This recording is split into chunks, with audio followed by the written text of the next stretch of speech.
Hi, the Loy Machedo speaking from loymachedo.com and loymachedo.com. Today the date is 18th March 2015. The time right now is 11:16 in the morning. Now, I just want to give you some of my views on core training. For those of you, let me see if I have a book that I can show you what is core training. Okay, wait, I got a book. Oh, wait.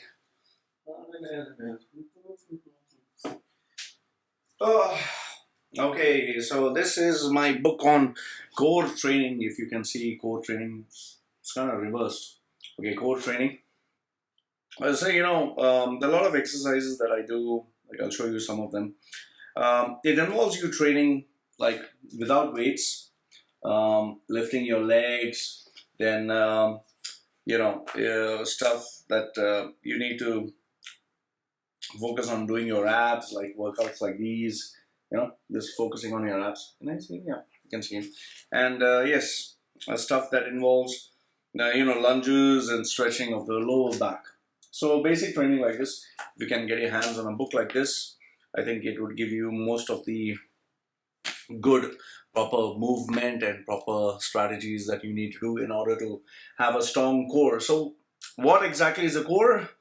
The core is your abdominal region, your obliques, your lower back, stability of the central area of your anatomy. That is where the stabilization takes place, especially your spine, your abdominals, the sides, that are the obliques. And yes, a lot has to do with training free body without weights. And I have been doing this now for 3 months. Now, get a load of this. I have been training bodybuilding or exercise for 19 years of my life. Before that, I was an athlete. Now, from being a 52 kilo skinny school boy, I got introduced to bodybuilding thanks to Arnold Schwarzenegger. And yes, then muscles were the thing. And I wanted to be very muscular, very big. And obviously, when you're young, you think the bigger the muscles, the better you are. So obviously, I wanted to be very big. I wanted to be the next Arnold. And from 52 kilos, I climbed up to 112 kilos, and I was really big, heavy, and hefty. But then, wear and tear of joints and, pushing a body to the limit, I found it even hard to climb stairs. I was huffing and puffing. Then the joints started to give way, my knees started to pain, my lower back started to pain. In fact, it became painful. Then very soon I could not do it at all, and I retired. So then I moved into some kind of exercise because I was becoming really fat. My waistline from 31 inches ballooned up to 48 inches, which was really big. And then I think I got introduced to marathon running, that is just not jogging, actually running. So I used to actually walk because I couldn't run per se. And then I tried barefoot running, but actually you could call it barefoot walking and walking fast. And that kind of helped me, but I realized I was not losing any weight, which was when I got absolutely frustrated, and then I stopped that also. And then I asked myself, why am I not getting better? And that was where I got introduced to a coach, a world-class coach who is an Ironman trainer, Ironman qualifier. For those of you who don't know what is Ironman, well, the Ironman triathlon is more like this guy, my coach Jacques Sophie Gilbert, he swims in the sea for 3 kilometers, has a bicycle ride for 300 kilometers, and then runs for 42 kilometers. So that's an Ironman challenge for you there. So he was very good at a track and field coaching. So I got in touch with him, and that is where he introduced me to core training and stretching. At first I was like, I've never stretched in my life. I don't like stretching. But then he made it mandatory for me to stretch because he said that you need to stretch. And that is where I realized that if you do not stretch, your body becomes stiff, and the natural biomechanics, he calls it biomechanics, the natural biomechanics, which I love his tone. I love his tune.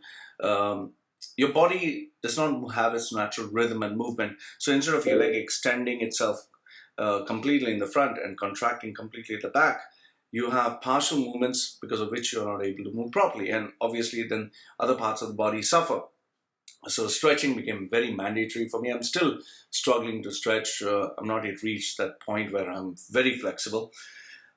Then the second part he started to focus on was on core training, how you can squat, sit and stand, but keeping your legs at a particular distance in the right way, slowly. I found that really hard. After the 15th rep, I was like literally getting cramps. He made me do abdominal exercise, which I used to hate abdominal exercise, but not the way like you see in the Rocky movies, you hold your neck at the back and just squeeze at the front. No. Simple. He used to ask me to lie down and just lift my legs up and hold it at an angle. Oh, that was painful. He would make me hold it for like a minute, 2 minutes, crazy timings. I would struggle. I was not able to do that. Now, there are different, like the crawl, the monkey crawl, then the monkey walk and duck walk and all that stuff. So there are different, like a mountain climb and all that. There are different kinds of exercise for the core. But today, after 3 months, I can tell you without a doubt that he was right.